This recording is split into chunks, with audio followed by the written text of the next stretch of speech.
is up, you guys? Welcome back to another one. If you are new to the channel, I am Gold Pony. I do car, truck, SUV reviews on YouTube, and today we are in the brand new 2023 Nissan Versa, courtesy of Younger Nissan in Frederick, Maryland. For more information on their inventory, please feel free to check out the link in the description box below. And so today we're in the new Versa because there's actually several changes for the 2023 model year. Not only that, the Versa actually starts at under $16,000 still to this day. And we actually have that bottom trim level with us here today as well. So ultimately in this video, we will be testing out and going over everything about this one, from acceleration to braking, steering feel, ride quality, sound system, exhaust clip, all that fun stuff. So having said all of that, what do you guys say? Let's just go ahead and jump right into it. And as always, let's start with pricing. And so as you can imagine, there are a few different trim levels for the 2023 Versa. First one being the S, which is the one we have today, starting at $15,830. Then there is the SV for $19,120. And lastly, the SR starting at $19,820. So every single trim level starts at under $20,000. That's pretty remarkable, but regardless of trim level that you go with, power plant on the Versa is going to be the same. Powering the little beast is a 1.6 liter naturally aspirated inline 4-cylinder, putting out 122 horsepower at 6,300 RPM, 114 pound-feet of torque, coming in at 4,000 RPM. Power is going to be sent to the front wheels through a 5-speed manual, which comes standard on the S trim level. However, we do have the CVT, which is optional for the S trim level with us here today, but CVT will come standard though on the SV and SR trims. Overall, 0 to 60 time is going to come in at approximately 9.5 seconds, with MPG numbers then coming in at 27 in the city, 35 on the highway for the S, 32 in the city, 40 on the highway then for the SV and SR trims, of course, taking regular unleaded fuel. And so before we do any kind of fun acceleration test here in the Versa, I wanted to mention to you guys the drive mode. There is one singular drive mode, and it is hidden. It is simply a horizontal line button kind of located on the shifter. And so that's kind of your sport driving mode. It's essentially going to adjust things like the shift points and the throttle response. And now having got all of that out of the way, what do you guys say? Let's go ahead and find a straightaway. Let's put that acceleration here to the test, and let's see how quickly we can get our new 2023 Nissan Versa here up to speed. And 3, 2, 1, yo! I did put it in that sport driving mode. Huh. It kind of simulated an automatic pretty well. Yeah, not the quickest thing in the world, I will say that, but again, it kind of simulated an automatic transmission pretty well. That's what kind of surprised me the most, because this is a CVT transmission. I really wasn't expecting that, because usually you kind of get that rubber band feel. But with the automatic, it was bouncing the RPMs like it was shifting through gears, which didn't exist. So that's pretty cool. I kind of like the feel of the traditional automatic in the Versa here. So no complaints with me when it comes to the CVT in this thing. But having said that, again, not the quickest thing in the world, but that's to be expected, right? But so anyways, to go along with that acceleration, as always, braking is equally important. And so up front, you will find 10-inch ventilated front discs. In the back, 8-inch rear drum brakes. That's going to come standard for all trim levels. As far as that 6C0 stopping distance goes, it's actually going to come in at 124 feet.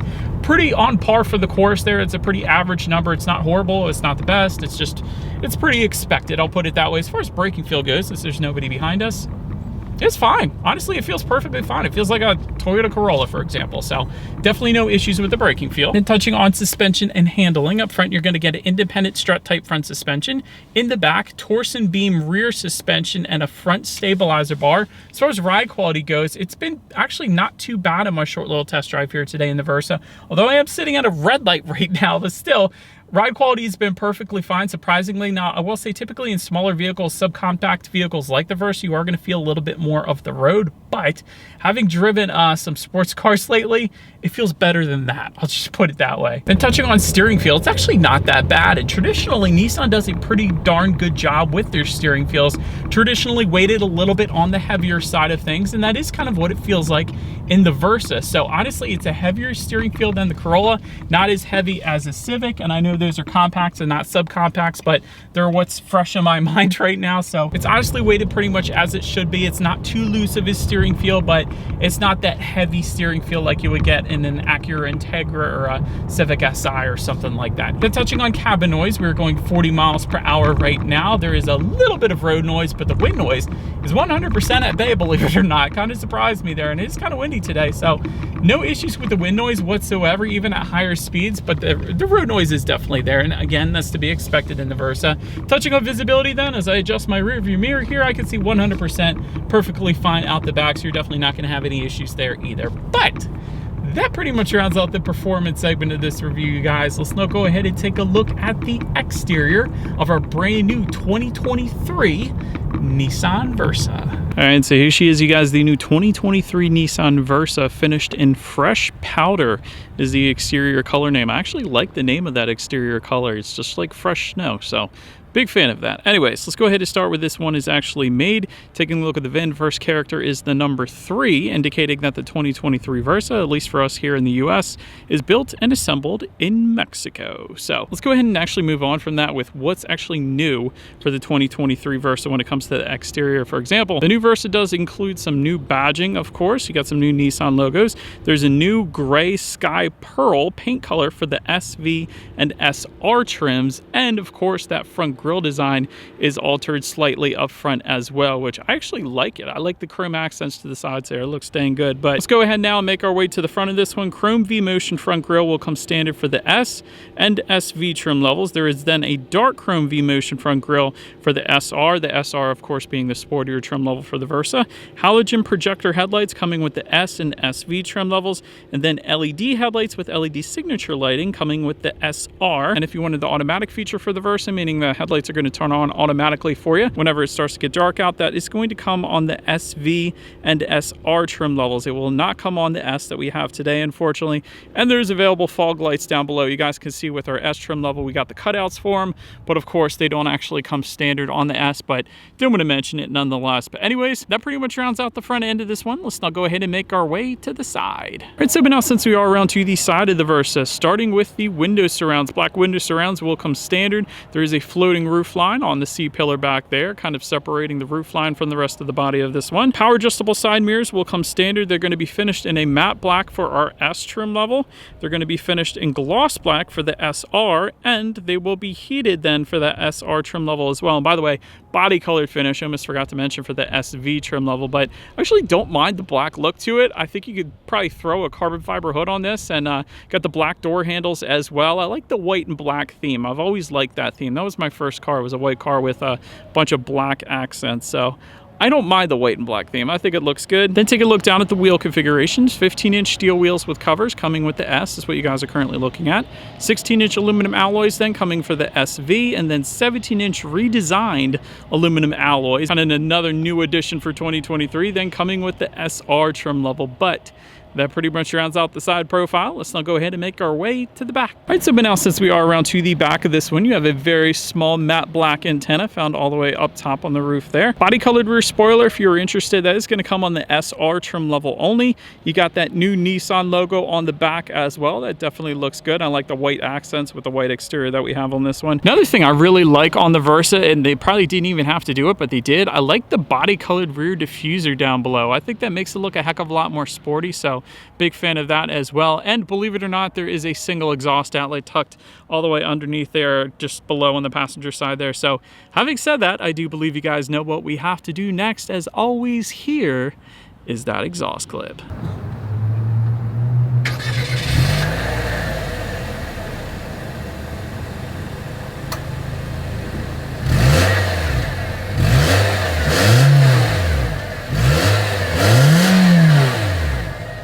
And so, but now since you are around to the back of the Versa, when it comes to opening that rear trunk, there is a key slot on the trunk itself. So that is how you are going to go ahead and open this one up. But once opened up, cargo capacity comes in at 14.7 cubic feet for the S. However, you do get a little more space for the SV and SR, surprisingly, coming in at 15 cubic feet even. If there was not enough space, there is a 60-40 split, only if you go with the SV and SR, meaning the rear seats are going to fold down for quite a bit of extra space then if you needed it. There is cargo lighting back there though. Then if you were to lift up underneath of that cargo floor, you are going to find a spare tire, but there's a good bit of space surrounding that spare tire. So definitely enough space to put a tire inflator kit or an ice scraper or something like that as well if you wanted to. But then making our way up to the rear legroom, that is going to come in at 31 inches even. So for reference, I'm even 6 feet tall. This is how much space I had sitting behind my own driving position there. There is no rear center armrest with cup holders, but to my surprise, there is dual USB charging ports even for the base trim level here in the S, which you never find at this price point. So they definitely got that right. So no air vents, you don't really probably need it in a vehicle of this size, but I love the USB charging ports for the rear passenger. So anyways, then making our way up to the front seats, manually adjustable cloth seating is going to come standard for all trim levels. Premium cloth is going to come with the SV. Sport cloth is going to come with the SR. Heated front seats also then coming with the SR. As far as seat comfort goes, it wasn't bad, honestly. It was okay. It wasn't the very best as expected. There's no lumbar support or anything like that, but still, it should get the job done. I didn't have any issues in my short test drive. I'll just put it that way. Then taking a look at the steering wheel, it is tilt and telescoping. It is leather wrapped for the SR trim level only. Otherwise, it will be wrapped in urethane. And for all trim levels, you actually do get a flat bottom steering wheel as well. So a little bit sportier of a look. So I like that. Then make our way to the startup. Let me start by showing you guys the key here. You do have your Nissan logo on the one side, but it's just a key, guys. There's no key fob or anything like that unless you go with the SR. SR is actually going to give you a remote start, keyless entry, and push button start, but all that.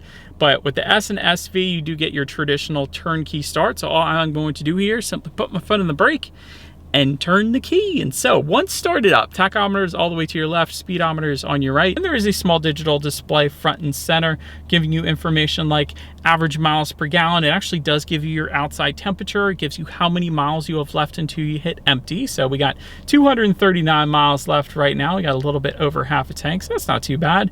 Trip A, trip B, of course. So pretty much everything you could possibly want, or the basics, I should say, on the digital portion of the gauges there. Then making our way to overall interior quality, automatic climate control coming with the SR trim level. Wireless phone charger coming with the SV and SR trim level. I like that. And I like this kind of carbon fiber-ish look. It's not authentic carbon fiber, of course, but I like the look of it on the shifter. It's also continued onto the doors. That's pretty cool. Just in front of the shifter, you have a decent amount of storage there. There's an aux port, USB charging port, and a 12-volt power outlet. Behind the shifter, you have dual cup holders and a little bit of storage yet again. And within the center armrest, you have a bunch of coin slots and a teeny tiny little bit of storage in there as well. But I like that it's there just for the sake of the armrest. I'll just say that. But a lot of black plastic, especially surrounding the shifter on the doors as well. But it's to be expected at a car that starts at under $16,000. That's still incredibly impressive these days. But so then making our way to the infotainment screen here, 7-inch color touchscreen display will come standard on the S and SV trim levels. However, the SR is going to give you an 8-inch color touchscreen display. Either way, you get Bluetooth and audio streaming, but to get Android Auto and Apple CarPlay, you do have to go with the SV or SR trim. So therefore, we don't have that with us here today, but can of course check out your radio information up there as well. And so when it comes to the sound systems, you will find 4 speakers on the S and SV trims, and then a 6-speaker sound system for the SR. So having said that, I do believe you guys know what we have to do next. Let's go ahead and turn on the radio, see what we got playing today, and let's test out the clarity of this one.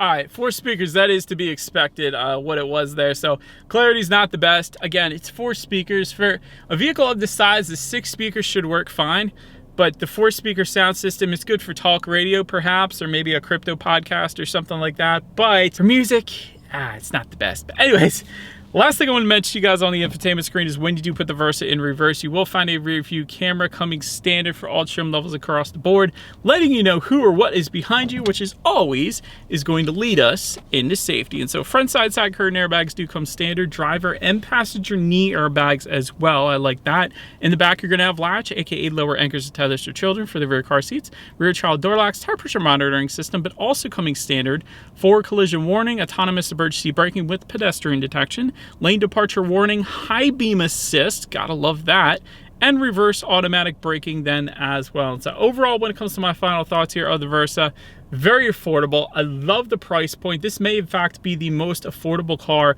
available, at least here in the US today. So that is incredible. And the S trim level that we have today, the MSRP comes in at right around, I think it's a little over 17, just because we have the CVT, the manual transmission. That's where you can get that under $16,000 price, but right around $17,000 you can get the CVT that feels like an automatic. So that's not too bad. Great fuel economy as well. Of course, with a vehicle like this, you're going to get that.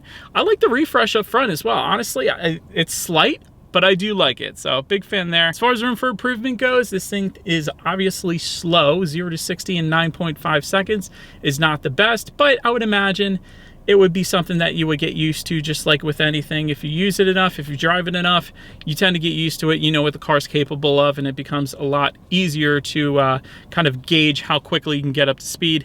And the other thing is, I would have loved to have seen Android Auto, Apple CarPlay coming standard on the S trim level that we have today, because that is kind of a necessity in today's age where everybody has a smartphone.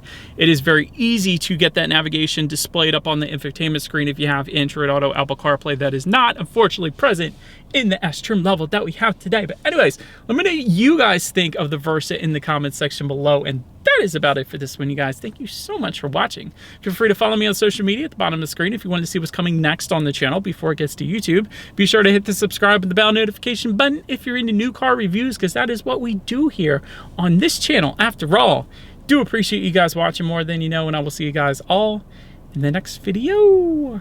Stay gold.